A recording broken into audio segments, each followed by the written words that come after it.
Bonjour YouTube, j'espère que ça va bien, c'est Voltar. Aujourd'hui, on se retrouve pour une nouvelle vidéo sur ma chaîne dans laquelle je vous parle de ma découverte de l'univers de One Piece.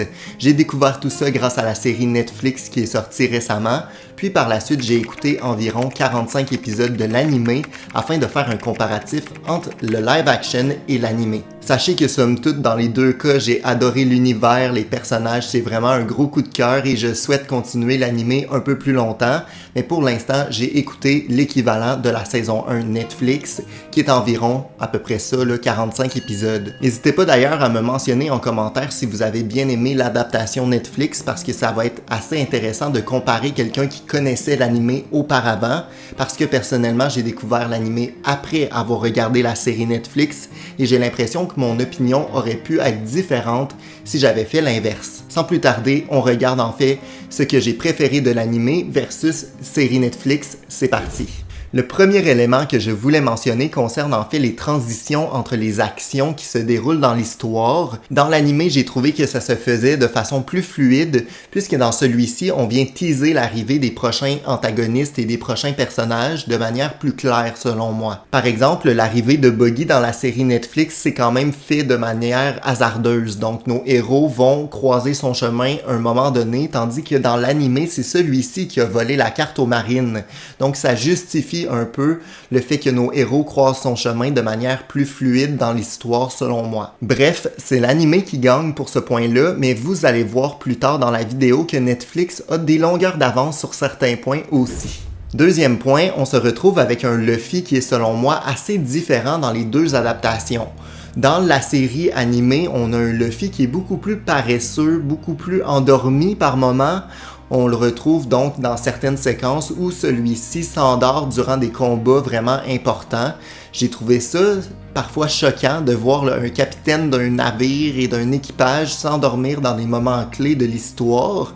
On dirait que le fait qu'il dorme comme ça tout le temps, ça m'a un peu perturbé parce que c'est pas tant le cas dans la série Netflix, donc ça m'a beaucoup surpris. On dirait que je préfère son côté plus combattant dans la série Netflix où celui-ci se met beaucoup plus en action pour sauver ses amis, alors que parfois dans l'animé on a l'impression qu'il s'en fout un peu des combats et d'aider ses amis, donc j'étais un peu perplexe par rapport à l'animé pour ce point-là, mais en même temps c'est quand même positif que Luffy dorme à certains moments clés comme ça parce que ça laisse la place aux personnages secondaires de l'équipage, donc ceux-ci peuvent avoir un peu leur moment de gloire, là où dans la série Netflix c'est souvent Luffy qui vient finir le combat, combattre les méchants, c'est ses pouvoirs en fait qui l'aident à résoudre la majorité de leurs problèmes, alors que dans l'animé, on a des moments de combat intenses avec les personnages secondaires où ceux-ci ont des moments de gloire. C'est un peu moins le cas dans la série Netflix, donc je donnerais un point quand même à chaque adaptation pour ce point-là. J'ai adoré le rythme des épisodes de la série live action parce qu'on va à l'essentiel de l'histoire, ce qui fait grandement du sens pour une série Netflix. Par contre, dans l'animé, ça prend beaucoup plus son temps. On a des combats qui durent de nombreux épisodes, des fois c'est vraiment exagéré selon moi. Il y a même des moments où on a des épisodes de transition où ça sert à rien. C'est par exemple le cas avec l'épisode 18 de l'animé où on se retrouve sur l'île au trésor. C'est donc un épisode de transition entre deux moments clés de l'histoire, mais où on n'apprend pas grand-chose sur l'intrigue. Ça n'avance pas non plus grandement les relations entre les personnages ou quoi que ce soit. C'est un filler, donc un épisode qui est là simplement pour rajouter du contenu. J'imagine que c'est quand même quelque chose qui est traité dans les mangas, mais ici j'ai trouvé que c'était peu intéressant et je suis content que Netflix n'ait pas fait un épisode là-dessus.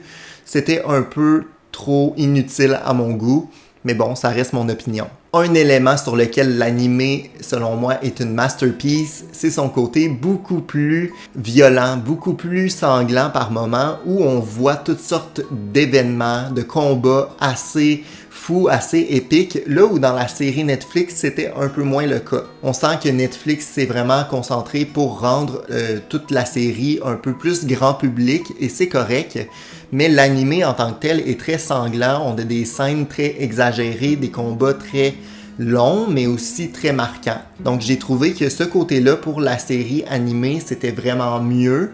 D'ailleurs, j'ai bien aimé le fait qu'on ait des moments où nos héros sont dans des situations un peu désastreuses, où on croit qu'ils vont mourir ou qu'ils souffrent beaucoup. Dans la série Netflix, je pense qu'il y a un combat en particulier où nos héros sont mal en point et c'est le combat de Zoro. On retrouve ce même combat dans l'anime, mais c'est beaucoup plus marquant. Mais il y a aussi de nombreux autres combats assez sanglants où nos héros sont en souffrance, où on croit qu'ils vont perdre le combat. Ça rend les batailles beaucoup plus marquantes et ça ajoute un petit quelque chose à l'anime selon moi. Un autre élément que j'ai préféré dans l'anime, c'est la présence de Senji. Celui-ci est beaucoup plus sombre dans l'anime que dans l'adaptation live action. Dès qu'on le rencontre en fait dans l'anime, il y a un côté très mystérieux qu'on retrouve moins je trouve dans l'adaptation Netflix où celui-ci est beaucoup plus friendly, il va être beaucoup plus heureux aussi en général je trouve. Bref, j'ai préféré son adaptation dans l'anime, celui-ci est beaucoup plus présent, ressemble drôlement à Zoro beaucoup plus que dans l'adaptation Netflix. On sent que celui-ci aussi a des moments de gloire qu'il n'a pas dans la série malheureusement. Donc on se retrouve dans l'anime avec des combats 1 versus 1 contre Pearl, je crois que c'est son nom. En tout cas, un pirate là, qui vient durant la séquence sur le bateau restaurant. Malheureusement, je trouve que Senji a donc plus d'importance dans l'anime que dans la série Netflix. Je pense qu'il mériterait un peu plus de spotlight durant une prochaine saison. Par contre, en ce qui concerne Nami, j'ai trouvé que Netflix a fait une meilleure adaptation de ce suspense-là et de tout ce qui entoure, en fait, ses motivations concernant ses vols de trésors et sa trahison de l'équipage de Luffy. Là où dans l'anime, on nous explique rapidement ses motivations et pourquoi elle le fait, donc pour sauver son village, aider ses amis, sa famille et tout ça. Dans la série Netflix, on se retrouve avec une intrigue sur plusieurs épisodes. On nous explique pas tout de suite là, ce qui en est concernant Nami et j'ai trouvé que c'était brillant parce que ça nous laisse douter un peu d'elle pendant un peu plus de temps. Netflix a fait un meilleur travail au niveau de l'intrigue et au niveau un peu de nous laisser planer le doute concernant ce personnage-là dans la saison 1. Par contre, en ce qui concerne son passé et ses flashbacks, c'est vraiment l'anime qui a fait un meilleur travail. On prend plus de temps pour développer tout ce qui concerne sa mère adoptive, sa sœur aussi. On nous explique aussi l'origine de son tatou plus précisément, mais également lorsqu'elle se fait son nouveau tatou, on nous explique la signification. J'ai adoré ça dans l'anime. Donc, il y a beaucoup plus de contenu concernant son passé. Donc, pour ça, l'anime est meilleur. Dans sa globalité, j'ai trouvé que c'était super bien fait d'avoir le passé de chacun des personnages dans des flashbacks. J'ai d'ailleurs grandement aimé tout ce qui concerne le flashback de Senji. Par contre, j'ai trouvé l'adaptation Netflix beaucoup plus forte, beaucoup plus significative que l'anime à ce niveau-là. En effet, j'ai trouvé ça plus logique que le chef cuisinier survive sur l'île déserte en se coupant la jambe, contrairement à l'anime où il perd sa jambe en sauvant Senji avant leur arrivée sur l'île, et donc celui-ci survit d'une manière qu'on ne connaît pas sur cette île déserte-là. Donc j'ai trouvé que c'était beaucoup plus logique qu'il se coupe la jambe et qu'il sauve Senji de toute façon en lui donnant la nourriture et qu'il mange sa propre jambe afin de survivre sur l'île déserte. Là où dans l'anime c'est beaucoup moins logique, donc j'ai trouvé que l'adaptation Netflix était beaucoup plus forte à ce niveau-là, mais juste pour ce flashback-là, parce que l'entièreté des autres flashbacks, ils sont quand même assez similaires finalement dans les deux adaptations, à part Nami qui est plus forte de son côté pour l'anime. Il y a d'ailleurs de nombreux événements marquants que j'ai aimé voir, donc c'est quelque chose de récurrent là, dans les deux cas. C'est des scènes marquantes qui se retrouvent dans les deux adaptations, donc on sent que Netflix n'est pas allé si loin dans l'originalité. Ils ont vraiment plus suivi les mangas et l'anime. Donc j'ai bien aimé ça, voir des parallèles comme ça. On se retrouve par exemple avec... comment il s'appelle ? On se retrouve par exemple avec les mêmes mimiques concernant Cloudor, donc l'espèce de majordome qui a en fait des griffes de chat. C'est expliqué dans l'anime pourquoi il replace ses lunettes comme ça. C'est tout simplement à cause de ses griffes, là où je crois que dans la série Netflix, c'est pas mentionné. C'était aussi bien de voir que Luffy fait un peu la même chose avec son chapeau, donc il le donne à Nami à un certain moment clé de l'histoire pour montrer qu'il a confiance en elle. Il le fait dans les deux adaptations. J'ai beaucoup aimé cette scène-là. Et évidemment, la scène avec le Barry où ils mettent tous leurs pieds dessus et qu'ils parlent de leurs objectifs, c'est une scène significative dans les deux cas, même si j'ai un petit penchant pour le côté émotionnel que m'a apporté la série Netflix et la vision des flashbacks de chaque personnage. J'ai été un peu déçu de Netflix pour leur coupure de certains personnages de l'animé. Je parle par exemple de Django l'hypnotiseur, je crois que c'est ça son nom. Bref, je suis pas un expert de One Piece encore, là. Je viens de découvrir l'univers, donc gênez-vous pas en commentaire pour me corriger, ça me fait plaisir de toute façon. Pourtant, il y a quand même du potentiel concernant ce personnage-là qui est assez marquant et qui nous montre des séquences de combat assez intéressantes selon moi. Donc, on se retrouve avec un personnage qui vient hypnotiser des troupes ennemies afin que ceux-ci soient plus forts. J'ai trouvé que c'était une idée plutôt marquante, plutôt intelligente. Pourquoi ils ne l'ont pas adapté? Je sais pas. Je trouve que c'est quelque chose qui manque, là, selon moi. Finalement, Netflix a, selon moi, fait du meilleur travail pour un personnage en particulier et celui-ci est Kobe.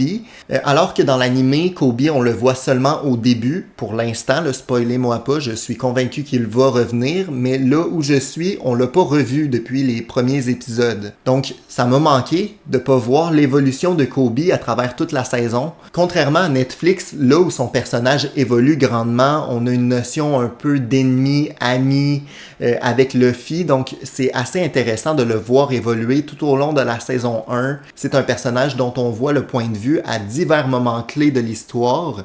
Là où dans l'animé, il est là au début, mais on le revoit pas du tout jusqu'à l'épisode 45 au moins. Donc j'ai trouvé ça assez étonnant, en fait, de pas voir Kobe évoluer. Ça m'a un peu manqué. J'ai trouvé que l'adaptation Netflix à ce niveau-là était beaucoup plus forte parce que c'est un des personnages qui m'a le plus marqué parce qu'on sent qu'il va grandement encore évoluer dans les prochaines saisons. Donc j'ai très hâte de le voir grandir, ce Kobe que j'aime beaucoup finalement. Excusez, là, ça fait genre 8 fois que j'essaie de faire ma conclusion puis ça marche pas. Donc, j'essaye une dernière fois, sinon ça sera ça. Les scores s'affichent donc ici. Vous l'aurez vu, l'animé a beaucoup de points, mais Netflix n'est pas très loin derrière parce qu'ils ont fait un travail exceptionnel selon moi. On se retrouve avec des scènes beaucoup plus émotives, je trouve, dans l'adaptation Netflix. J'ai eu de nombreux frissons, mais je suis peut-être influencé par le fait que j'ai découvert la licence avec Netflix, là où je savais un peu où on s'enlignait avec l'animé. Donc c'est peut-être pour ça, l'effet de nouveauté et de découverte n'était pas là lors de mon visionnement de l'animé, mais ça reste que globalement j'ai trouvé celui-ci meilleur que l'adaptation. Vous me direz en commentaire ce que vous avez préféré. Vous me direz aussi si vous voulez d'autres vidéos au sujet de One Piece parce que j'ai toutes sortes d'idées concernant des vidéos à venir. Si jamais ça vous a plu, mettez un pouce en l'air, abonnez-vous et on se retrouve prochainement pour une nouvelle vidéo sur la chaîne. Ciao!